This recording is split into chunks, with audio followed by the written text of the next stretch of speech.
was built to last with the webs I'm weaving. I could change the past with all I'm achieving. Got my foot on the gas, never stop competing. If you break like glass, then this life's gonna end. I wanna be the best in the game, invest in my name. Check no restraints, I'm obsessed with the pain. I ingest, I retain, assess and I change. Possessed by the thought I'll be free one day from society's restraints. Money, clout and fame, mud, disease, a plague. We all love to hate, have to play the game, have to make a name. All our insecurities are on This display. is war with the enemy. Think that it was meant to be.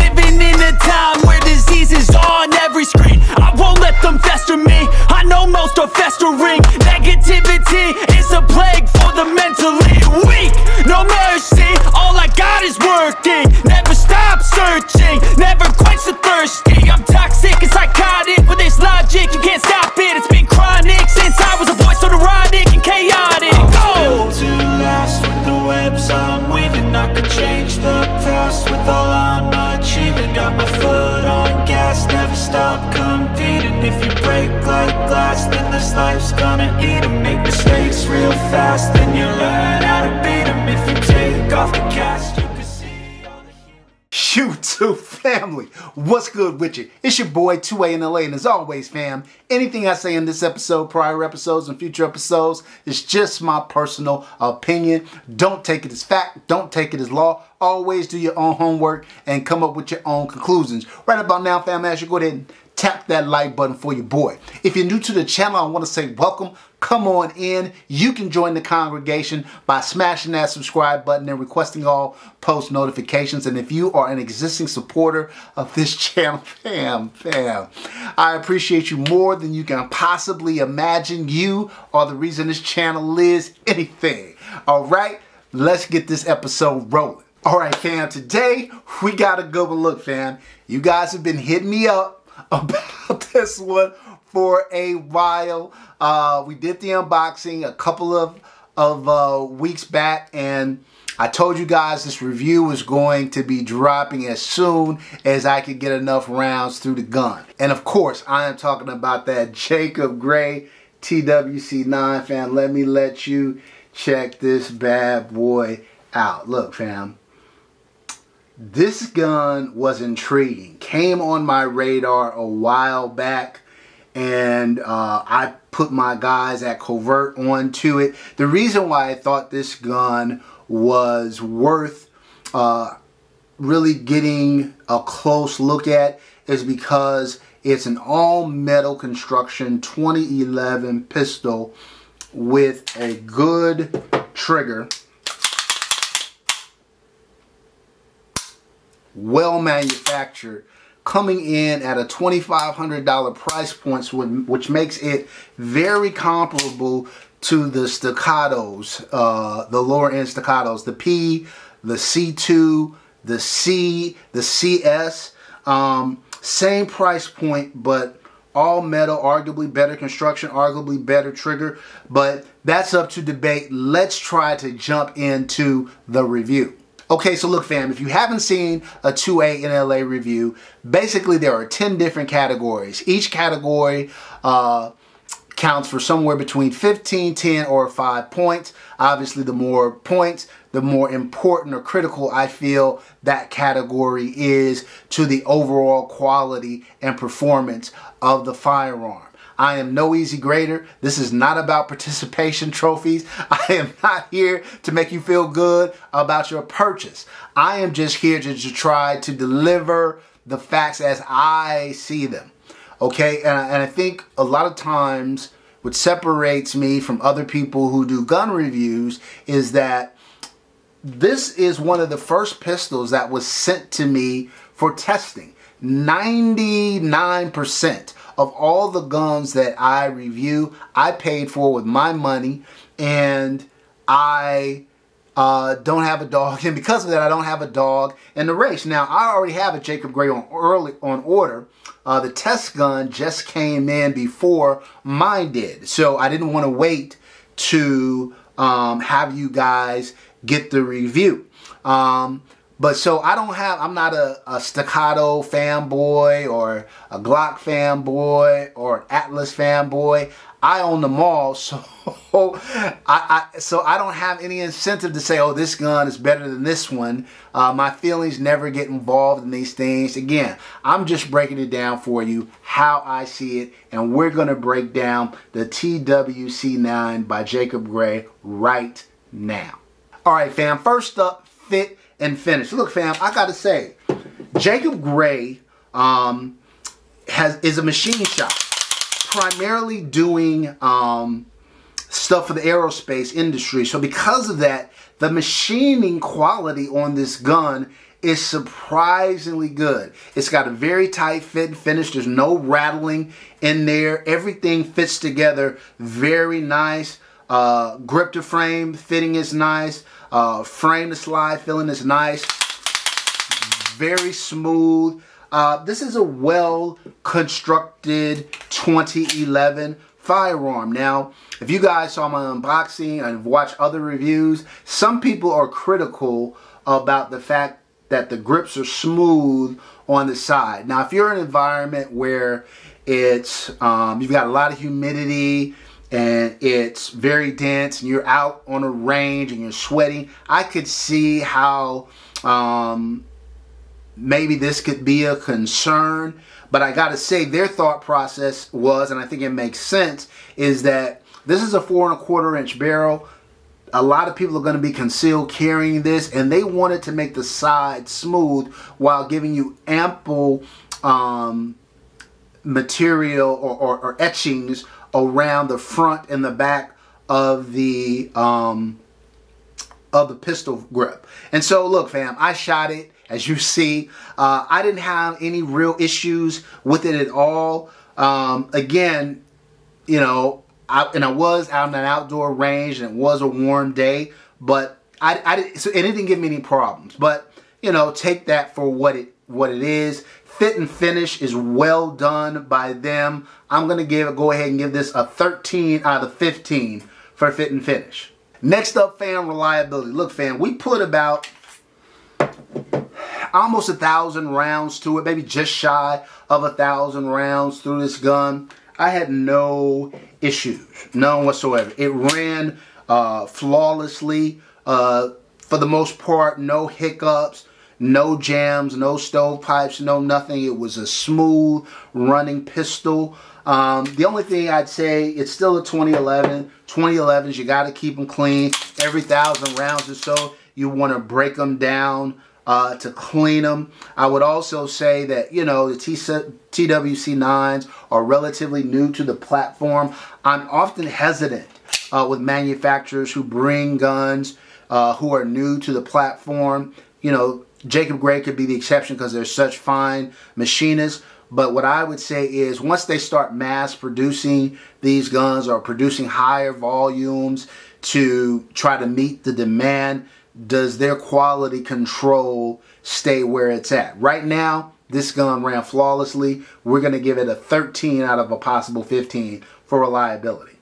Next up, fam, durability. Look, fam, like I said, this is an all... Look, fam, I can't stress to you enough. You don't see all metal guns that are well constructed with quality materials at a $2,500 price point. Usually when you start seeing guns like this, it is usually at that $3,500, $4,000, $4,500, $5,000 price point. Comparably, the Atlas EOS, which I reviewed not too long ago, which is a 4 1/4 inch gun. I mean, that gun retails for $6,600. Now, I'm not trying to compare the Jacob Grey to the EOS. Even though they're both 4 1/4, you know, Atlas is Atlas, right? They just make great guns. But in terms of value, to have an all metal gun that is well constructed with a good trigger at $2,500, that's pretty impressive. Definitely, it looks like it's got really good finishings. Looks like it's going to be a really durable gun. So we're going to go ahead for durability and give it again a 13 out of a possible 15. All right, fam. Next up, trigger. Look, fam, you guys know I am a self-proclaimed trigger snob and proud and proud of it, right? So look, I'll put the poundage of the trigger up there, but look, fam, no take up. You're essentially at the wall. Clear defined wall, crisp clean break. Look at the reset. I gotta say, fam, I was impressed with the trigger. I'm not saying this is like a red dirt trigger, an Atlas trigger, or nothing like that, but when I think about what I'm comparing it to, I'm thinking about the Staccatos of the world. This trigger is as good, if not better, than an out-of-the-box Staccato trigger. So we're gonna go ahead and reward it. We're gonna give the trigger a 13 out of a possible 15. All right, fam, next up, accuracy. Look, fam, if the gun isn't accurate, then it's not doing you much good, right? This is a bull, 4 1/4 inch bull barrel, fam. The gun is weighted really well for such a short gun, 4 1/4 inch. It's not snappy at all. Probably speaks to the all metal construction of the gun, but I found the gun to be very accurate, as you would expect from like a kind of a quality 2011 pistol. So yeah, fam, we're gonna go ahead and give it an 8 out of 10 for accuracy. All right, next up, fam, how does the gun feel in your hands? What are the ergonomics like? Look, fam, I gotta say, it feels pretty darn good in the hands. Now, again, some people may wish that it had more texture on the side. I don't find that to be a problem. I think it feels really, really good. I think the gun is weighted properly. I think it's balanced properly.